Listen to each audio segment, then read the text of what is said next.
وقت کا سفر کرنے والا ٹیڈی بیئر اور ڈائناسور کا انڈا۔ لوسی کے اٹاری میں ایک پرانا ٹیڈی بیئر پڑا تھا جس کا نام برتھولومیو۔ ایک بٹن کی آنکھ اور سلائی سے بنائی گئی مسکراہٹ کے ساتھ وہ بالکل عام لگتا تھا، لیکن آدھی رات کو اس میں وقت کا سفر کرنے کی طاقت جاگ جاتی۔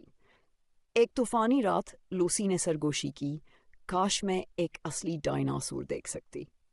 اس کی خواہش پر برتھولومیو کی دل نما مشین چمکنے لگی۔ نیلی روشنی کے جھماکے کے ساتھ وہ دونوں کریٹیشیز دور میں پہنچ گئے۔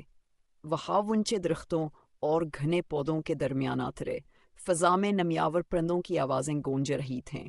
قریب ہی چند ڈائناسور چل رہے تھے۔ برتھولومیو نے لوسی کا ہاتھ تھما اور ایک گھونسلے کی طرف اشارہ کیا جس میں ایک چمکتا ہوا انڈا رکھا تھا۔ تبھی ایک خوفناک سائہان کے اوپر سے گزرا ایک بھوکا ریپٹر۔ برتھولومیو نے فوراً ایک لکڑی پھینکی، ریپٹر کا دھیان بٹایا اور وہ انڈا لے کر وقت کی کھڑکی سے واپس اٹاری پہنچ گئے۔ انڈا چمکا اور چند لمحوں بعد ایک ننھا ڈائناسور نکل آیا۔ لوسی مسکرائی۔ برتھولومیو نے آنکھ ماری اور نئی مہم کا آغاز ہوا۔